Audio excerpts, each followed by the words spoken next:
যেই বাবা কত কষ্ট কইরা আপনাকে লালন পালন করেছে, সামনে ঈদের দিন আসতেছে, আর মাত্র 2-1 দিন পরে ঈদের দিন আসবে, আনন্দের দিন। কিন্তু অনেক সন্তানের জন্য, মা হারা সন্তানের জন্য কষ্টের দিন, অনেক বাবা হারা সন্তানের জন্য কষ্টের দিন।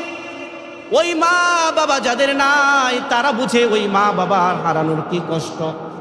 অথবা যাদের মা বাবা আছে কিন্তু দূরে থাকতেছে, কোনো কারণে জীবিকার তাগিদে দূরে থাকতে হয়, প্রবাসে থাকতে হয়, তারা বুঝে যে মা বাবা ছাড়া একটা ঈদ কাটানো কত কষ্ট। এই তো 2-1 দিন আগে আমার এক ভাই দূর প্রবাস থেকে টেলিফোনের মাধ্যমে খোঁজখবর নিতেছে, এমতো অবস্থায় আমাকে বলতেছে, সাব্বির ভাই কেমন আছেন? আমি বললাম আলহামদুলিল্লাহ, আল্লাহর শুকর ভালো আছি, আপনি কেমন আছেন? আমাকে বলে, ভাই রে, আমার ভিতরে যদিও আমি ভালো আছি, কিন্তু আমার ভিতরে একটা কষ্ট কাজ করে, আমার ভিতরে একটা অশান্তি, একটা ফাফুর কাজ করতেছে। আমি বলি, কি কাজ করে, কি কষ্ট তোমার বলো? সে ডাক দেয়া বলে, চোখের পানি ছাইরা দেয়া বলতেছে, বাইরে আজকে 3টা বছর হয়ে গেল দূর প্রবাসে সৌদি আরবে আসছি, একটু পরিবারকে শান্তিতে রাখার জন্য, মা বাবার মুখে হাসি ফোটানোর জন্য, ভাই বোনদের মুখে হাসি ফোটানোর জন্য, সন্তান বিবির দিকে হাসি ফোটানোর জন্য কত কষ্ট করে পরিশ্রম করে কাজ করতেছি। এই যে 1টা নয়, 2টা নয়, 3টা ঈদ পার হয়ে গেল, আবার কয়েকদিন পরে ঈদ আসবে, 4 নাম্বার ঈদ। আমার এইভাবে প্রত্যেকটা ঈদ আমি 4টা ঈদ, আল্লাহ তাআলার আদেশ, আল্লাহ তাআলার হুকুম, হয়তো আমার মা বাবার থেকে আমি দূরে থাকতে হইতেছে, আমার মা বাবার কাছ থেকে আমি দূরে আছি। এমন দিন গেছে যেই দিনের মধ্যে ছোটবেলা মা বাবার সাথে একসাথে নাস্তা কইরা, বাবার সাথে একসাথে ঈদে গিয়েছি, নামাজ পড়েছি, ঈদের নামাজ পড়ে বাড়িতে আসছি। কিন্তু এখন যখন ঈদের দিনগুলো যত কাছে আসতেছে, আমার কষ্ট আরো বেড়ে যাইতেছে। আমার মন চাই ওই মা বাবা ভাই বোনদের সাথে একটু ঈদ করি, ওই মা বাবা ভাইদের সাথে একটু মিলেমিশে খাবার খাই, আনন্দ করি। কিন্তু আজকে আমি প্রবাসে থাকার কারণে ওই মা বাবা ভাই বোন, যদিও তারা আমি টাকা পাঠানোর কারণে তারা আনন্দে উল্লাসে তারা দিনগুলো পার করবে, কিন্তু আমি একজন মরা মানুষের মতো, আমি একজন অসহায় মানুষের মতো ঈদটা কাটাইতে হবে, মা বাবার দেখাও আমি পাবো না। প্রবাসী ভাইয়ের কথা শুনে আমারও চোখের পানি চলে আসলো, কারণ আমিও তো একজন মা হারা এতিম সন্তান। আমি লেখাপড়া করতাম চট্টগ্রামে, আমার বাড়ি অনেক দূরে, শেরপুর, আপনারা জানেন। ও কুমিল্লার মানুষ, আমি যখন চট্টগ্রাম থেকে বাড়িতে যাইতাম, রাস্তার মধ্যে যখন গাড়ির ভিতরে উঠতাম, তখন আমার চোখ দিয়ে আর পানি আটকায় রাখতে পারতাম না। আমার মনে হয়তো মনে পড়ে যাইতো শৈশবের সেই কথাগুলো। আমি আমার পরিবারের ছোট ছেলে, একজনে ছেলে ছিলাম, আমার মা আমাকে অত্যন্ত মহব্বত করত। আমি যখন একটুখানি দূরে যাইতাম, একদিন মাদ্রাসা থেকে এক জায়গায় চলে গিয়েছিলাম, একটু আসতে দেরি হয়েছে, আসার পরে এলাকায় ঢোকার সাথে সাথে মানুষগুলো আমাকে বলতেছিল, সাব্বির কোথায় গিয়েছিলা তুমি? তোমার মা তোমাকে তালাশ করতেছে, খুঁজতেছে। আমি যখন বাড়ির কাছে আসলাম, গেটের কাছে দেখি লাইট নিয়ে আমার মা দাঁড়িয়ে আছে। মা আমাকে দেখা বলে, বাবারে কোথায় গিয়েছিলি? আমি তো সারাদিন তোকে খুঁজছি, কোথায় গিয়েছিলি? আমাকে আমার মা জড়ায় ধরে কান্না করে, বাবা কোথাও গেলে আমাকে বলে যাবি। আজকে যখন মাদ্রাসা থেকে বাড়িতে যাইতাম, বাড়ির কাছে যখন গেটটা খুলতাম, মার মুখটা আর দেখতে পাই না, মাকে আর দেখা যায় না, মার আদর মাখা মুখ আর দেখা যায় না, মার আদর আর পাই না। আমার ভিতরে কি কষ্ট হয়, আমি চোখের পানি ছেড়ে ছেড়ে দরজা বন্ধ করে এক রুমের ভিতরে কান্না করি। ও মা আজকে আমাকে রেখে চলে গিয়েছে। এই কষ্টের কথা আমার মনে হলে একটাই শুধু মনের ভিতরে বুঝদেই, কারণ আমার মায়ার নবী, আমার দয়াল নবীও বড় এতিম ছিল, আমার নবী তো আমার চাইতেও বড় এতিম ছিল।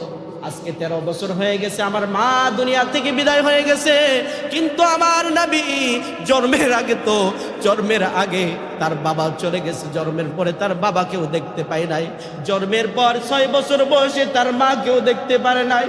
وَقَضَى رَبُّكَ أَلَّا تَعْبُدُوا إِلَّا إِيَّاهُ وَبِالْوَالِدَيْنِ إِحْسَانًا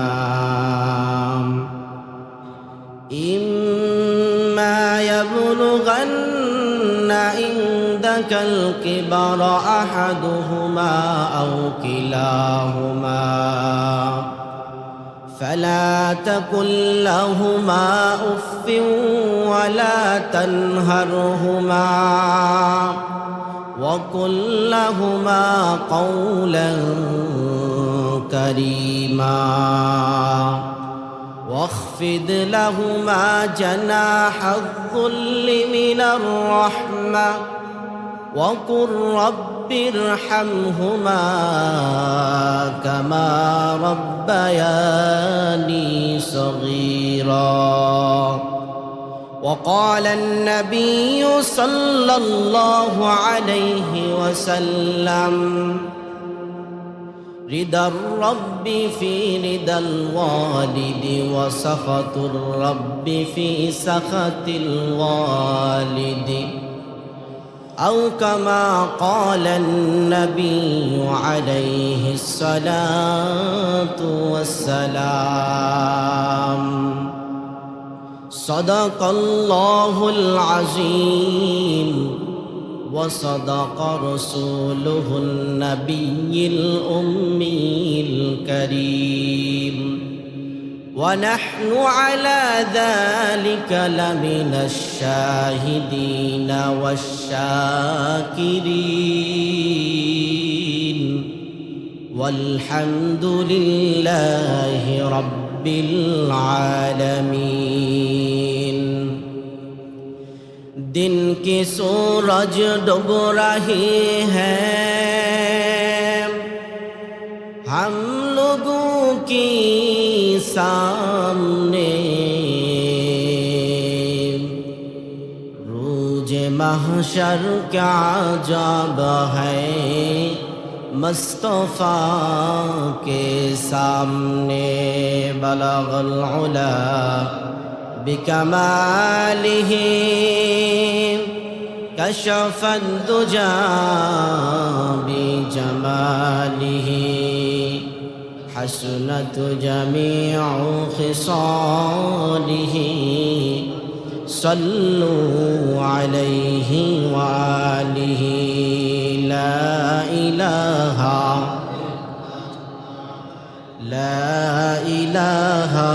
इल्लल्लाह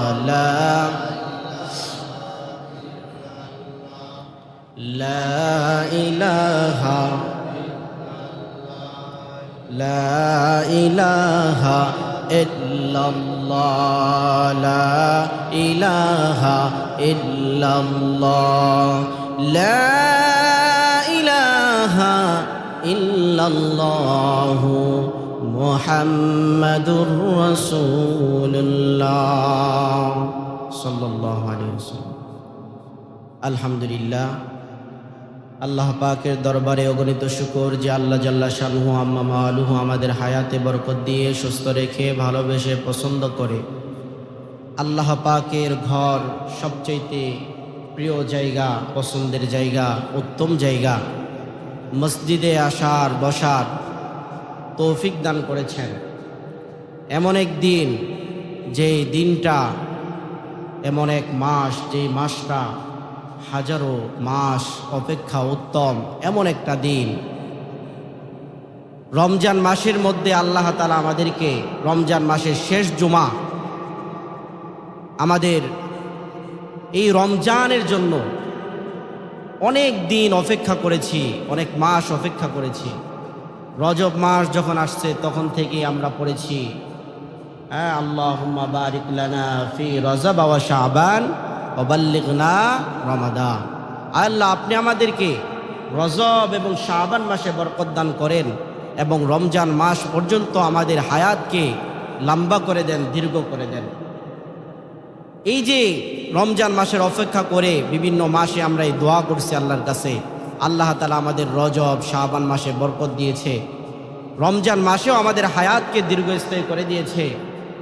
এবং এই রমজানের তিনটা যে ভাগ রয়েছে, প্রথম দশক রহমত বরকতের, এরপরে মাগফিরাতের, শেষ দশক হচ্ছে নাজাতের মাস। এই মাসগুলো নাজাতের দিনগুলো চলতেছে, নাজাতের দিনগুলো প্রায় শেষ পর্যায়ে, আর মাত্র 1-2 দিন পরেই শুরু হতে যাচ্ছে আমাদের মুসলমানদের আনন্দের দিন, ঈদের দিন। কি বলেন, ঠিক কিনা? ঈদের দিন আসতেছে। তবে আমরা যে এই রমজান মাসের মধ্যে আল্লাহ পাকের হুকুম আদায় করতে পেরেছি, রোজা রাখতে পেরেছি, তারাবি, সাহারি, ইফতারগুলো পালন করতে পেরেছি, এবং রমজানের শেষ জুমায় আল্লাহ তাআলা আমাদেরকে তার ঘরে আসার, বসার, কিছু কথা বলার এবং শোনার তৌফিক দান করেছেন। এই জন্য আল্লাহ পাকের দরবারে আমরা সকলে শুকরিয়া জ্ঞাপন করি, সকলে অন্তঃস্থল থেকে পড়ি আলহামদুলিল্লাহ। অগণিত দুরুদ ও সালাম সঈদুল মুরসালিন, ইমামুল মুরসালিন, আখির নবী, শেষ নবী হজরত মুহাম্মদ রাসূলুল্লাহ সাল্লাল্লাহু আলাইহি ওয়াসাল্লামের প্রতি। সম্মানিত উপস্থিতি, আজকে এই যে আমরা এত সুন্দর একটা দিনে, এত সুন্দর একটা মাসের মধ্যে, দামি মাসের মধ্যে আল্লাহ পাকের হুকুমগুলো পালন করতে পেরেছি, কিন্তু দেশের মধ্যে, আমাদের বাংলাদেশের মধ্যে অনেক জায়গার মধ্যে মানুষগুলো নিরাপত্তায় নাই। এমনও অনেক মানুষ আছে কারা নির্যাতিত, তারা জেলখানার মধ্যে কাটাইতেছে, জুমার নামাজ পড়ারও তাদের সুযোগ হচ্ছে না। তেমনিভাবে পৃথিবীর মধ্যে অনেক দেশ আছে যেই দেশগুলোর মধ্যে মুসলমানদের উপরে প্রতিনিয়ত সব সময় জুলুম, অত্যাচার করতেছে। যেমন আমাদের দেশ ফিলিস্তিন, যেটা আমাদের বাইতুল মাকদিস, প্রথম কেবলা, এই জায়গার গাজার মুসলমানদের উপরে এই শুক্রবার, আজকেও প্রত্যেক দিন পুরা রমজান মাসটায় ওনাদের উপরে এরকম আক্রমণ, হামলা, তাদের উপরে নির্যাতন শুরু করছে যে করছে। আর ছোট ছোট বাচ্চাদের বুকের ভিতরে গুলি করে তাদের বুকটা ঝারঝা করে ফেলতেছে। এরকম বিশাল বড় বড় বোমা দিয়ে এক একটা এলাকাকে উড়াই ফেলতেছে। তারা কি অবস্থায় আছে?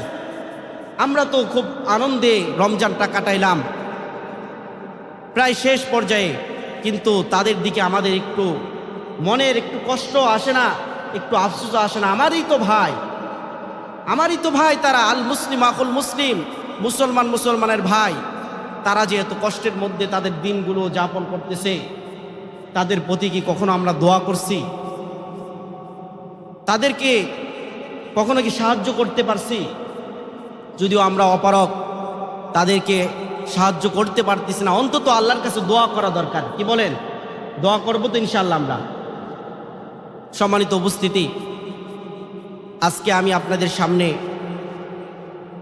সূরাতুল বনী ইসরাইলের 23 এবং 24 নম্বর আয়াতে কারিমা তেলাওয়াত করেছি, এবং আল্লাহ রাসূল সাল্লাল্লাহু আলাইহি সাল্লামের অসংখ্য অগণীয় বাণী হাদিসে পাক থেকে তিরমিজি শরীফের একটা হাদিস, ছোট্ট প্রসিদ্ধ একটা হাদিস আপনাদের সামনে পাঠ করেছি।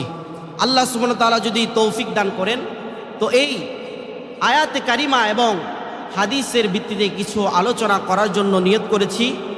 সবাই দোয়া করবেন আল্লাহ যেন এমন এমন কথাগুলো বের করে যেগুলো আমার এবং আপনাদের সবার উপকার হয়। সকলে বলেন আমিন। আল্লাহ সুবহানাহু ওয়া তাআলা সূরাতুল বনী ইসরাইলের 23 এবং 24 নম্বর আয়াতের মধ্যে বলেন, ওয়াকাদা রাব্বুকা আল্লা তা'বুদু ইল্লা ইয়্যাহ। আল্লাহ পাক রব্বুল আলামিন তার বান্দা বান্দীদেরকে ঘোষণা করে দিচ্ছেন, ও আমার বান্দা বান্দীরা, হে পয়গম্বর মুহাম্মদুর রাসূলুল্লাহ, আপনি আপনার উম্মতদেরকে জানিয়ে দেন আমি আল্লাহর 2টা ফয়সালা। কয়টা ফয়সালা? 2টা।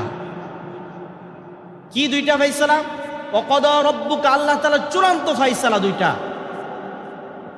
যে 1 নাম্বার ফয়সালা হলো আল্লাহ তা'বুদু ইল্লা ইয়াহু, তার সঙ্গে কোনো কিছুকে শরীক করা যাবে না, তার ইবাদত করতে হবে, আল্লাহ পাকের ইবাদত করতে হবে, এবং তার সঙ্গে কোনো কিছুকে শরীক করা যাবে না, অর্থাৎ শিরক করা যাবে না। আরেকটা ফয়সালা কি?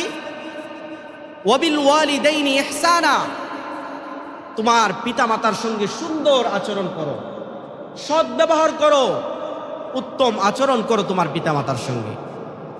আল্লাহ সুবহানাহু ওয়া তাআলা এই উত্তম আচরণ করার কথা বলেই তো ক্ষান্ত হতে পারতেন, কিন্তু এরপরও বান্দারা যদি না বুঝে, এরপরও যদি পিতামাতার উপর একটু জুলুম হয়ে যায়, এই কারণে আরো বিস্তৃতভাবে কয়েকটা কথা তুলে ধরতেছেন।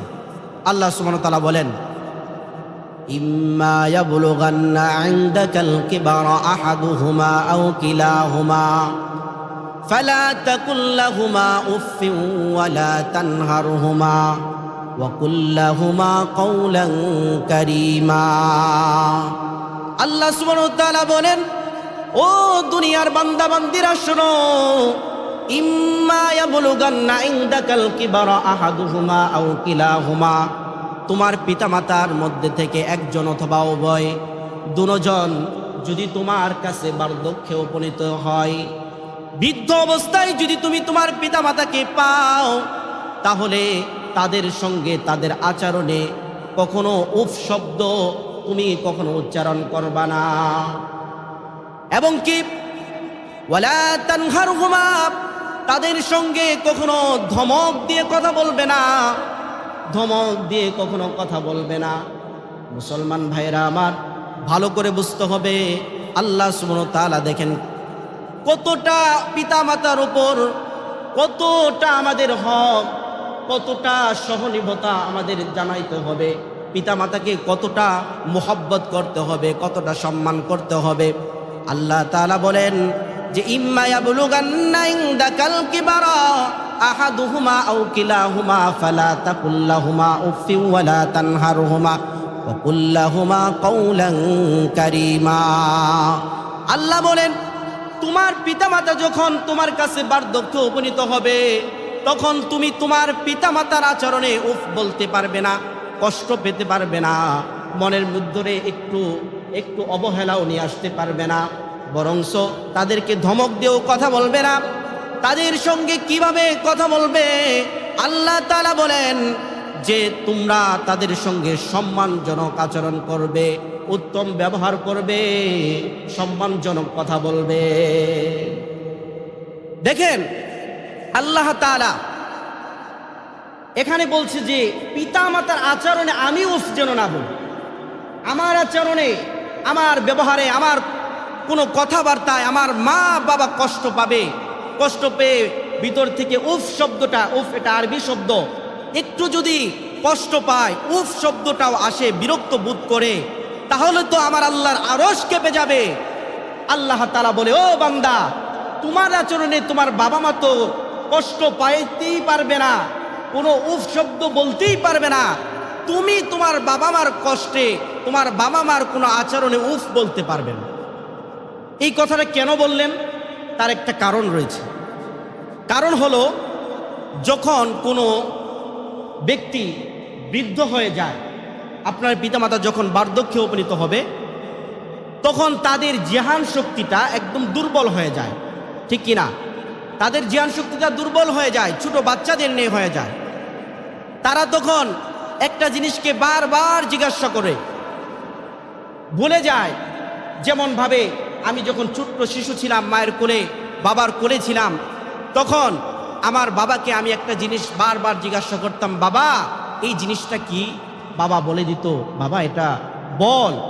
আবার জিজ্ঞাসা করছি, আবার বাবা উত্তর দিয়েছে, বাবা এটা ফুটবল। আবার জিজ্ঞাসা করেছি, আবার উত্তর দিয়েছে। কখনো বিরক্ত বোধ হয় নাই, কখনো সে মনের ভিতরে কষ্ট নিয়ে আসে নাই, সে আরো আনন্দিত হয়েছে। ও মুসলমান, আল্লাহ তাআলা এই দিকে ইঙ্গিত করে বলতেছে, তোমার পিতামাতা যখন বার্ধক্যে উপনীত হয়ে যাবে, তখন তো ছোট্ট বাচ্চার মতো হয়ে যাবে। তোমাকে জিজ্ঞাসা করবে, বাবা এই জিনিসটা কি? তুমি বলতে হবে যে এই জিনিসটা এটা। আবার জিজ্ঞাসা করলে আবার বলবে। কখনো এরকম মনের ভিতরে ভাবো যেন না আসে, বিরক্ত করতেছো কেন? উফ, বিরক্ত আর সহ্য হচ্ছে না, এই জিনিসটা তুমি তো চিনো, বারবার কেন জিজ্ঞাসা করতেছো? এমন কথাও বলা যাবে না। আল্লাহ তাআলা দেখেন পিতামাতার প্রতি কতটা দৃষ্টিপাত করেছে, তার হকের সাথেই, তার আল্লাহ তাআলা নিজের হকের সঙ্গে পিতামাতার হকের কথা বিভিন্ন জায়গার মধ্যে অসংখ্য আয়াতের মধ্যে আল্লাহ তাআলা উল্লেখ করেছেন। আল্লাহ সুবহানাহু ওয়া তাআলা দেখেন এখানে বলেছেন যে তুমি তোমার পিতামাতার আচরণে কখনো উফ বলবে না এবং ধমকও দেওয়া যাবে না, বরংস কেমন আচরণ তাদের সঙ্গে করবে, ওয়াকুল্লাহুমা কওলান কারীমা, তাদের সঙ্গে সুন্দর আচরণ করবে, সম্মানজনক কথা বলবে। কি করবে বলেন? সম্মানজনক কথা বলবে। শুধুই কি তাই, আল্লাহ সুবহানাহু ওয়া তাআলা এই উম্মতদেরকে জানিয়ে দিতেছে, হে নবী আমার আপনার উম্মতদেরকে জানিয়ে দেন, আপনার উম্মতদেরকে জানিয়ে দেন, ওয়াখফিদ লাহুমা জানাহাজ যুল্লি মিনার রাহমা, তাদের পিতামাতার পায়ের নিচে নম্রতাবশত তাদের মমতার ডানাগুলো, তাদের সম্মানের ডানাগুলো, মায়ার ডানাগুলো যেন তাদের পিতামাতার পায়ের নিচে বিছিয়ে দেয়। আমি একটা মেসাল দিয়ে থাকি যে মুরগি মুরগ যেগুলো আছে বাচ্চা দেয়, বাচ্চাওয়ালা মুরগি যখন আকাশ দিয়ে কোনো চিল বা কাক যায়, চিল বা কাকের আওয়াজ পাওয়া মাত্রই সে কিভাবে জানে একটা ডাক দেয়, বাচ্চাগুলোর সাথে সাথে তার ডানার নিচে এমনভাবে ঢুকে যায় একটা বাচ্চাও আর দেখা যায় না।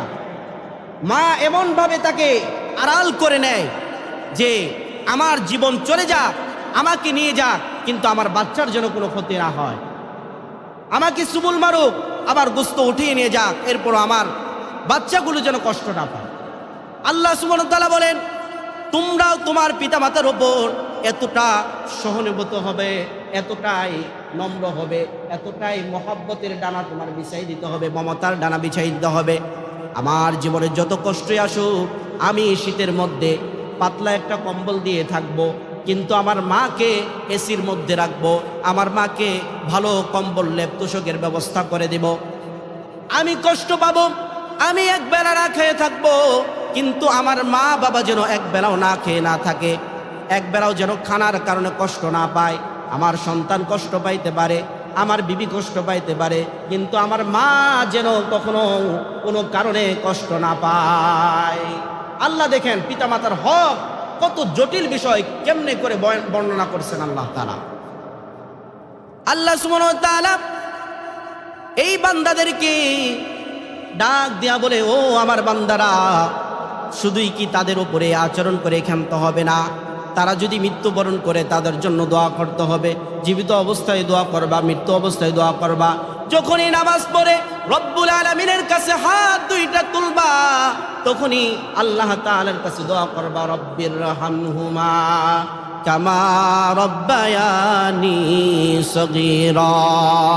সকলে বলেন রব্বির রহমহুমা কামা রব্বায়ানি সগীরা।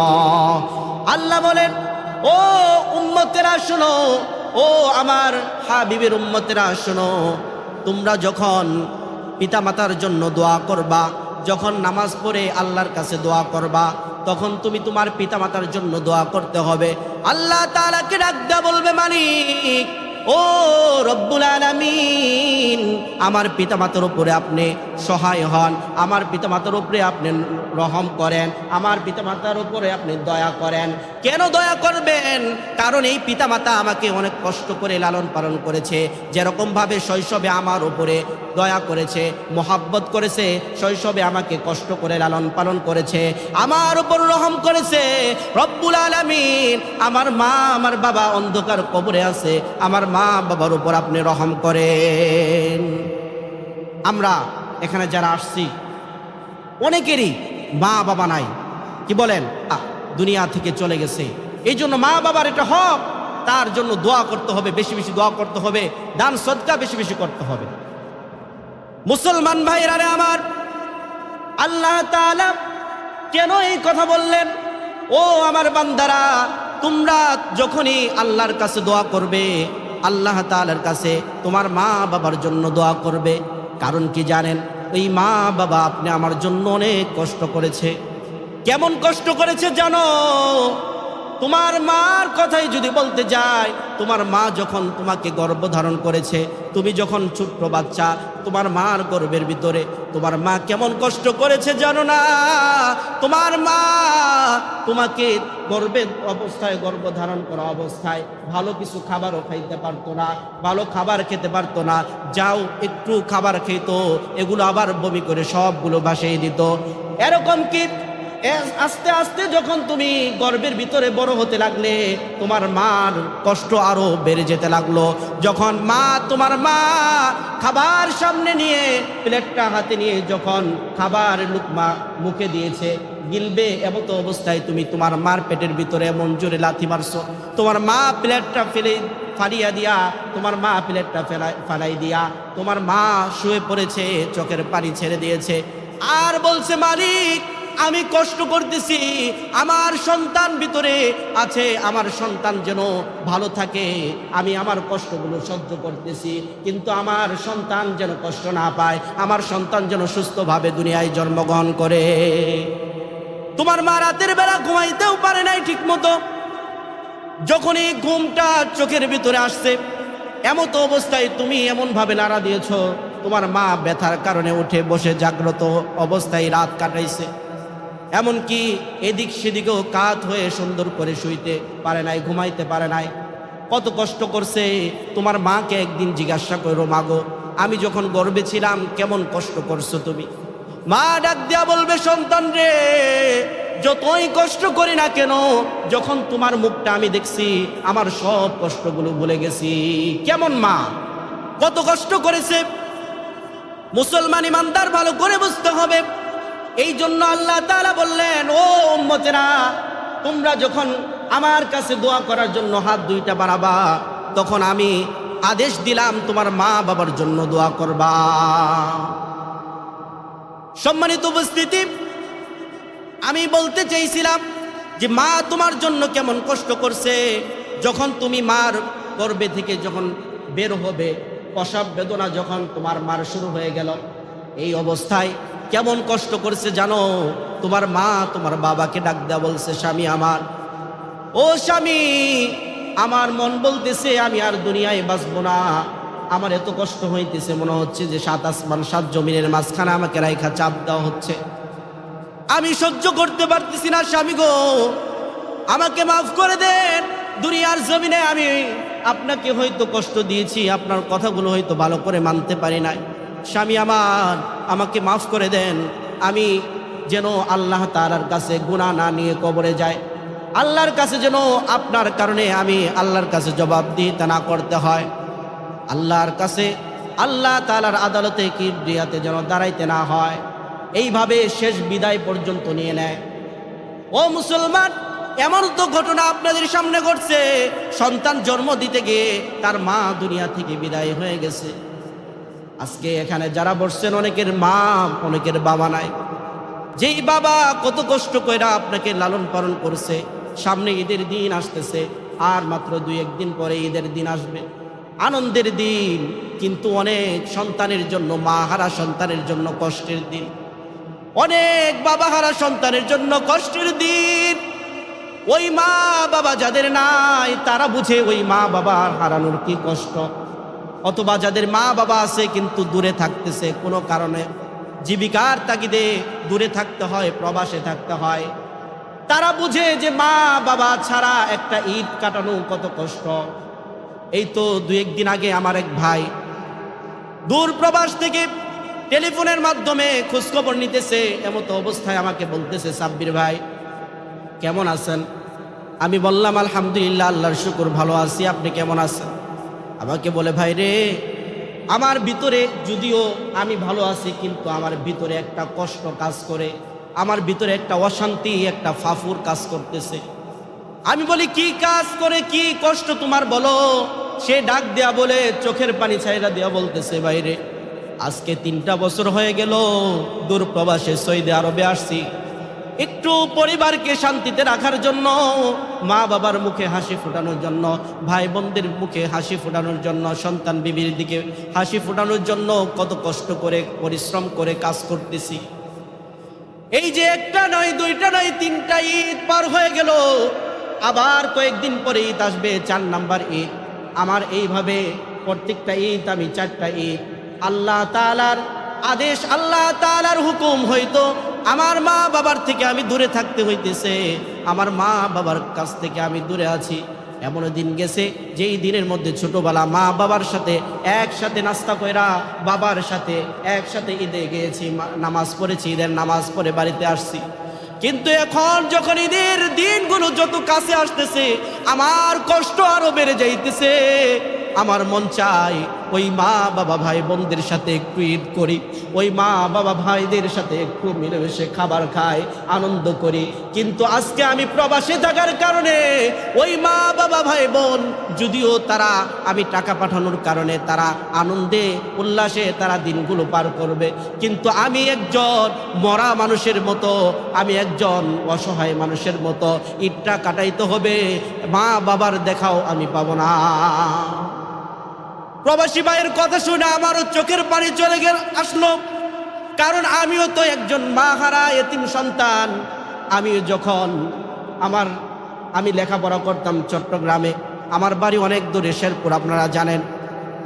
ও কুমিল্লার মানুষ, আমি যখন চট্টগ্রাম থেকে বাড়িতে যাইতাম রাস্তার মধ্যে যখন গাড়ির ভিতরে উঠতাম তখন আমার চোখ দিয়ে আর পানি আটকায় রাখতে পারতাম না। আমার মনে হয়তো মনে পড়ে যাইতো শৈশবের সেই কথাগুলো। আমি আমার পরিবারের ছোট ছেলে একজনে ছেড়েছিলাম, আমার মা আমাকে অত্যন্ত মহব্বত করত। আমি যখন একটুখানি দূরে যাইতাম, একদিন মাদ্রাসা থেকে এক জায়গায় চলে গিয়েছিলাম, একটু আসতে দেরি হয়েছে। আসার পরে এলাকায় ঢোকার সাথে সাথে মানুষগুলো আমাকে বলতেছিল, সাব্বির কোথায় গিয়েছিলা তুমি, তোমার মা তোমাকে তালাশ করতেছে, খুঁজতেছে। আমি যখন বাড়ির কাছে আসলাম, গেটের কাছে দেখি লাইট নিয়ে আমার মা দাঁড়িয়ে আছে। মা আমাকে দেখা বলে, বাবারে কোথায় গিয়েছিলি, আমি তো সারাদিন তোকে খুঁজছি, কোথায় গিয়েছিলি।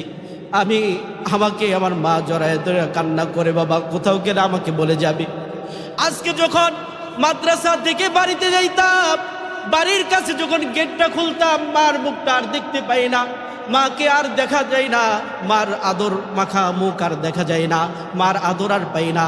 আমার ভিতরে কি কষ্ট হয়, আমি চোখের পানি ছেড়ে ছেড়ে দরজা বন্ধ করে এক রুমের ভিতরে কান্না করি। ও মা আজকে আমাকে রেখে চলে গিয়েছে। এই কষ্টের কথা আমার মনে হলে একটাই শুধু মনের ভিতরে বুঝদেই, কারণ আমার মায়ার নবী, আমার দয়াল নবীও বড় এতিম ছিল, আমার নবী তো আমার চাইতেও বড় এতিম ছিল। আজকে 13 বছর হয়ে গেছে আমার মা দুনিয়া থেকে বিদায় হয়ে গেছে, কিন্তু আমার নবী জন্মের আগে তার বাবা চলে গেছে, জন্মের পরে তার বাবাকেও দেখতে পায় নাই, জন্মের পর 6 বছর বয়সে তার মাকেও দেখতে পারে নাই। আমার নবী মুহাম্মদ রাসূলুল্লাহ সাল্লাল্লাহু আলাইহি ওয়াসাল্লাম শিশু নবী, যখন বিকেল বেলা ছোট শিশু বাচ্চা, এই অবস্থায় যখন ছোট বাচ্চারা খেলাধুলা করে, পয়গম্বর আরবি রাসূলুল্লাহ সাল্লাল্লাহু আলাইহি ওয়াসাল্লাম শিশু নবী খেলাধুলা করতেছে। এই খেলাধুলা করা শেষ যখন হয়ে গেছে, বিকাল হয়ে গেছে, সমস্ত সন্তানদের বাবারা আসছে।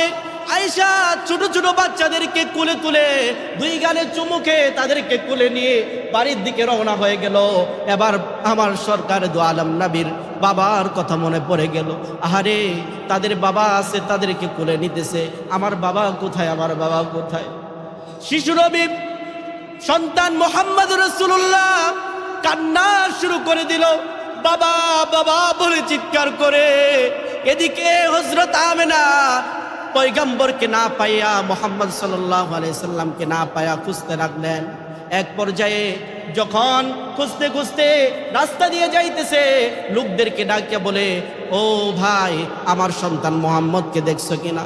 একজন ডাক দেয়া বলে, ও আমেনা তোমার সন্তানকে আমি চিনি না, কিন্তু ওই খেলার মাঠে রাস্তার পাশে একটা ছোট্ট সুন্দর একটা শিশু বাচ্চা বাবা বাবা বলে কান্না করতেছে, হইতে পারে এটাই তোমার সন্তান। এবার হযরত আমেনার আর বুঝার বাকি নাই, কে আর এইভাবে বাবা বাবা করে কান্না করবে। আমেনা দৌড়ায়া যায় দেখে তার সন্তান মুহাম্মদ কান্না করে আর বাবা বাবা বলে কান্না। এবার হযরত আমেনা 2 হাত বাড়াইয়া বলে, সন্তান মুহাম্মদ আয় আয় আমার বুকে আয়। মুহাম্মদুর রাসূলুল্লাহ তার মার বুকে আয়েশা বলে, মাগো, খেলার মাঠে সমস্ত মানুষ খেললো, সমস্ত ছেলে মেয়েরা খেললো। খেলা শেষ হয়ে যাওয়ার পর বিকেলে তার বাবা মা আয়েশা তাকে কোলে নিয়ে চুমু খাইলো, আদর করে বাড়িতে নিয়ে গেল। সবার বাবাকে দেখলাম, কিন্তু আমার বাবাকে কেন দেখলাম না? বলেন না, আমার বাবা কোথায়? আমার বাবাকে আমি কেন দেখতে পাই না? এবার হযরত আমেনা সন্তান মুহাম্মদকে ডাইকা বলে, সন্তান রে, কেমনে বলবো, কিভাবে তোকে বলবো যে তোর বাবা কোথায়? কারণ তুই যখন জন্মগ্রহণ করেছো, তোমার আগে, জন্মগ্রহণের আগে, তুমি যখন 3 মাসের সন্তান পেটের মধ্যে, এই অবস্থায় তোমার বাবা সিরিয়ায় ব্যবসার কাজের জন্য গিয়েছে। আসার পথে সেখানেই ইন্তেকাল করেছে, সেখানেই আল্লাহ তাআলার ডাকে সাড়া দিয়া চলে গেছে। কিভাবে তোমাকে বাবার কাছে নিয়ে যাব বলো না? এবার মুহাম্মদ মা কি ডাক দেয়া বলে, বারে, যদিও আমি আমার বাবাকে দেখতে পাবো না, কিন্তু বলো না, আমার ওই বাবাকে কোথায় দাফন করা হয়েছে? আমার বাবার কবরটা কোথায়? আমাকে নিয়ে যাও, আমার বাবার কবরটা একটু যায়া সালাম দেব, একটু কবরটা জিয়ারত করব। এবার হযরত আমেনা মুহাম্মদুর রাসূলুল্লাহ সাল্লাল্লাহু আলাইহি ওয়াসাল্লামকে নিয়া তার দাদার কাছে, দাদা আব্দুল মুতাল্লিবের কাছে আয়েশা বলতেছে, দাদা আব্দুল মুতাল্লিবের কাছে আয়েশা বলে, ও মুহাম্মদ সাল্লাল্লাহু আলাইহি ওয়াসাল্লামের দাদা, ও আব্বা জান, আপনার নাতি মুহাম্মদ কান্না করতেছে, তার বাবাকে দেখবে। এক পর্যায়ে সে বলতেছে তার বাবার কবরটা দেখবে। এবার কি করব আপনি বলেন? এবার মুহাম্মদুর রাসূলুল্লাহ সাল্লাল্লাহু আলাইহি ওয়াসাল্লামের দাদা ডাক দেয়া বলল, ও উম্মে আইমান দাসী, যাও যাও যাও, ঘোড়াটা রেডি কইরা আমার নাতি মুহাম্মদকে, তার মাকে ঘোড়ার ভিতরে উঠাইয়া যাও, আমার সন্তান আব্দুল্লাহর কবরটা জিয়ারত কইরা নিয়ে আসো। এবার উম্মে আইমান দাসী সহ হযরত মুহাম্মদুর রাসূলুল্লাহ সাল্লাল্লাহু আলাইহি ওয়াসাল্লাম এবং তার মা ঘোড়ার ভিতরে উঠা রওনা হলেন বাবার কবর জিয়ারতে যাবে। এক পর্যায়ে যখন কবরের সামনে চলে আসছে, ডাক দিয়া বলতেছে, হযরত আমেনা ডাক দিয়া বলে, সন্তান মুহাম্মদ, ওই যে গাছের নিচে কবর দেখতেছো, এই কবরটা তোমার বাবা আব্দুল্লাহ। যাও, তোমার বাবার কবর দেখে মনে একটু শান্তি নিয়ে আসো। এই কথা বলার পরে মুহাম্মদ সাল্লাল্লাহু আলাইহি ওয়াসাল্লাম শিশু নবী ঘোড়ার থেকে লাফ দিয়ে দাঁড়াইয়া দূর দিয়ে ওই বাবার কবরের পাশে যাইয়া পয়রা কান্না করতেছে, বাবা। সব সন্তানরা তার বাবার কোলে ওঠে, বাবার আদর নেই, কিন্তু আমি আপনার আদর পাই না। বাবা গো, আমাকে এতিম করে চলে গেলেন। এই কান্নার আরম্ভ করে দিলেন। কান্না দেখে আসমান জমিন কান্নার উপক্রম হয়ে গেল। আমার আল্লাহ মুহাম্মদুর রাসূলুল্লাহ সাল্লাল্লাহু আলাইহি ওয়াসাল্লামের আল্লাহ তাআলা কুদরতি নজরে দেখতেছে মুহাম্মদ কান্দে। আমার আল্লাহ সহ্য করতে পারে না, কারণ সমস্ত নবীরা আমার আল্লাহর বন্ধু, কিন্তু পার্থক্য হলো আমার হাবিব মুহাম্মদুর রাসূলুল্লাহ কেমন বন্ধু জানেন? সমস্ত নবীরা আমার আল্লাহর জন্য পাগল, কিন্তু আমার আল্লাহ এমন একজন নবী দুনিয়ার জমিনে পাঠাইছে, আর এমন একজন নবীর আমরা উম্মত। এই নবীর জন্য স্বয়ং আল্লাহ তাআলা নিজে পাগল। আল্লাহু আকবার। মুসলমান ভাইরা আমার, এবার এই কান্নার হালতগুলো দেখা আল্লাহ তাআলা জিবরাইল আমিনকে ডাক দেয়া বলল, জিবরাইল আমিন, যাও যাও যাও, মুহাম্মদকে ফিরিয়ে দাও, বাড়িতে পাঠিয়ে দাও, আমি আর সহ্য করতে পারতেছি না। এবার যখন উম্মে আইমান দাসী এবং মুহাম্মদ সাল্লাল্লাহু আলাইহি সাল্লাম এবং তার মা ঘোড়ার উপরে উঠা বাড়ির দিকে রওনা হতে লাগলেন, পথের মধ্যে তার মার পেটের ব্যথা শুরু হয়ে গেল। ডাক দেয়া বলে, উম্মে আইমান দাসী, ঘোড়াটা থামাও, আমার পেটের ভিতরে ব্যথা শুরু হয়ে গেছে, আমাকে একটু নামিয়ে দাও। এবার ঘোড়া থামাইয়া যখন হযরত আয়েশাকে নামানো হলো, হযরত আয়েশা এবার ডাক দেয়া বলে, উম্মে আইমান রে, না জানি আমিও আজকে চলে যাব। আমার মন বলতেছে আমি আর বাঁচবো না, আমিও আল্লাহ তাআলার ডাকে সাড়া দিয়ে চলে যাব।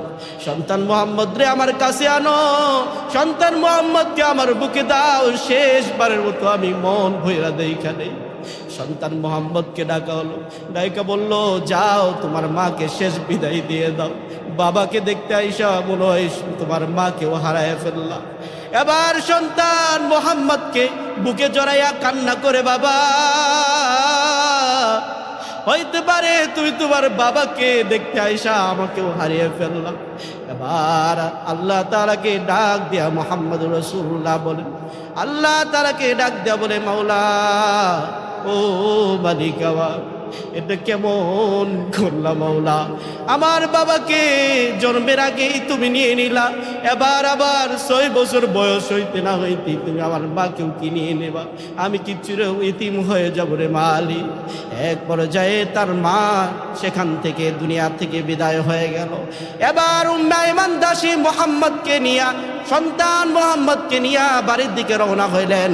এদিকে মুহাম্মদ সাল্লাল্লাহু আলাইহি সাল্লামের দাদা অপেক্ষায় আছে, সন্তান মুহাম্মদ কেন আসতেছে না, তার বেটা বউ কেন আসতেছে না, উম্মে আইমান দাসী কেন আসতেছে না? এতক্ষণ হয়ে গেল, এতক্ষণ লাগার তো কথা না।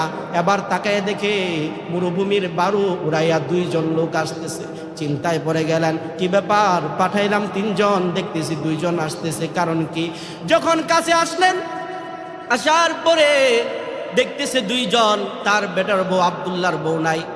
এবার সন্তান মোহাম্মদ দাদার বুকে যাইয়া দাদাকে ডাক দেয়া বলে, দাদা দাদা গো, বাবাকে দেখতে গিয়া মাকেও হারিয়ে ফেললাম, এবার আমি চির এতিম হয়ে গেলাম, এবার আমার আদর কে করবে? আমাকে লালন পালন কে করবে? আমাকে কুলে কে নিবে? খাওয়াইয়ে কে দিবে? ও দাদা বলো না, আমি এখন কার কাছে যাব? মুসলমান, ও কুমিল্লার মুসলমানরা শুনো, কেমন নবী পাইছো? এই নবী যখন আব্দুল মুতাল্লিব তার দাদার কুলে যখন মানুষ হইতে লাগলেন, এক পর্যায়ে রাতের বেলা মাঝে মধ্যে ঘুম থেকে জায়গা উঠতেন, মা মা বলে চিৎকার করতেন। আব্দুল মুতাল্লিব ডাক দেয়া বলতো, রাতি রে, আমি তোর মাও না, আমি তোর বাবাও না, আমি তোর মা না, বাবা না, গোবা বাবার, তোর মা বাবা দুনিয়া থেকে বিদায় হয়ে গেছে। আমার নবী মুহাম্মদ রাসূলুল্লাহ কেমন ইতিম ছিলেন? যখন আস্তে আস্তে হাঁটি হাঁটি পা পা করে 8 বছর বয়স হলো, তখন তার দাদাও দুনিয়া থেকে চির বিদায় হয়ে গেল। নবী আমার বড় অসহায় হয়ে গেলেন। আল্লাহ ডাক দেয়া বলে, হাবিব রে, আপনি হতাশ হবেন না। যদিও আপনার মা নাই, আপনার বাবা নাই, আপনার দাদা নাই, আমি আল্লাহ আপনার জন্য যথেষ্ট। এবার আস্তে আস্তে যখন বড় হতে লাগলেন, 40 বছর যখন বয়স হলো, লম্বা কথা, হেরা গুহার ভিতরে আল্লাহ তাআলার হাবিবকে আল্লাহর হুকুমে জিবরাইল আমিন ওহী প্রেরণ করলেন। এরপরে দাওয়াতের কাজের আদেশ করে দিলেন পয়গম্বর, যান এবার দাওয়াতের কাজ করেন, আপনার কওমদেরকে, আপনার গোত্রের লোকদেরকে, কুরাইশ বংশীয়দেরকে ডাক দিয়া দাওয়াত দেন, আমার একত্ববাদের দাওয়াত তাদের কাছে পৌঁছিয়ে দেন। আল্লাহ রাসূল সাল্লাল্লাহু আলাইহি ওয়াসাল্লাম 40 বছর জিন্দেগি এমনভাবে করেছেন, তার আচার আচরণে, ব্যবহারে, আখলাকে মানুষগুলো মুগ্ধ হয়ে গিয়েছিল। আল্লাহ রাসূল হেরা গুহার উপরে দাঁড়াইয়া, ইয়া বনু হাশেম, ইয়া কুরাইশি, এইভাবে গোত্রদের নাম ধরে ধরে ধরে ধরে রাখলেন। সবাই একত্র হইলেন। এবার বললেন, আমি তোমাদেরকে একটা কথা বলতে চাই, তোমরা কি বিশ্বাস করবে কিনা? আমি বলতে চাই, এই পাহাড়ের পিছনে একদল শত্রু রয়েছে, যারা তোমাকে আক্রমণ করতে পারে, তোমাদের গোত্রের উপর আক্রমণ করতে পারে, তোমরা কি বিশ্বাস করবা? এবার সবাই এক বাক্যে বলতেছে, কেনই বিশ্বাস করব না? আপনি তো অবিশ্বাসের কোনো কাজ করেন নাই। 40 বছর জিন্দেগির মধ্যে আপনার কাছ থেকে কোনো মিথ্যা কথা পাওয়া যায় নাই। আপনার কাছে আমরা আমানত রাখি, কখনো আমানতের খেয়ানত আপনি করেন নাই, কখনো অন্যায় অত্যাচার কোনো কাজ করেন নাই। আপনি এত ভালো, আপনাকে আমরা লকব দিয়ে দিয়েছি আল আমিন, বিশ্বাসী বইলা। বলেন, আপনি নির্দ্বিধায় বলতে পারেন, আমরা বিশ্বাস করব, কোনো সমস্যায় নাই, বলেন। এবার যখন আল্লাহ তাআলার হুকুমে আল্লাহর রাসূল ওই গোত্রদেরকে ডাক দেয়া বলল, ও গোত্রবাসী, ইয়া আহলাল ইয়া আহলাল কুরাইশি, ও কুরাইশ গোত্ররা শোনো শোনো শোনো, আমি তোমাদেরকে আজকে এমন একটা কথা বলতে চাই, যেই কথা হযরত আদম বলেছে, যেই কথা হযরত নূহ বলেছে, যেই কথা হযরত ইব্রাহিম বলেছে, যেই কথা হযরত মুসা কালিমুল্লাহ বলেছে, যেই কথা ইব্রাহিম ইসহাক ইসমাইল বলেছে, ইউসুফ বলেছে। ও মুসলমান, আল্লাহর রাসূল যখন এই কথা বলতেছে যে আমি হলাম একত্ববাদের পাঠানো রাসূল পয়গম্বর, আমি আল্লাহ তাআলার প্রেরিত রাসূল, আমাকে বিশ্বাস করো, আমার উপর ঈমান আনো এবং আল্লাহ তাআলাকে বিশ্বাস করো, একত্ববাদের সাক্ষী দাও, লা ইলাহা ইল্লাল্লাহ মুহাম্মাদুর রাসূলুল্লাহ বলো, কুলু লা ইলাহা ইল্লাল্লাহ তুফলিহুন, লা ইলাহা ইল্লাল্লাহ বলো, কামিয়াব হয়ে যাবে। এইভাবে যখন আল্লাহ তাআলার হাবিব মানুষগুলোকে দিনের দাওয়াতগুলো পৌঁছে দিলেন, লা ইলাহা ইল্লাল্লাহর দাওয়াতগুলো পৌঁছাইতে লাগলেন। মূর্তি পূজা ছেড়ে দাও, চন্দ্র পূজা ছেড়ে দাও, সূর্য পূজা ছেড়ে দাও, নক্ষত্র পূজা ছেড়ে দাও। এইভাবে যখন তাদেরকে দাওয়াত দিলেন, সর্বপ্রথম এলাকার মানুষরা নয়, সর্বপ্রথম নিজের চাচা দাঁড়ায় বললেন, তাব্বাত লাকা আলিহাযা জামাআতানা ইয়া মুহাম্মদ, হে মুহাম্মদ নবী, তুমি কি আমাদেরকে এই জন্য একত্র করেছো? তুমি ধ্বংস হও, তুমি ধ্বংস হও, তুমি আমাদেরকে এই জন্য কেন একত্রিত করেছ?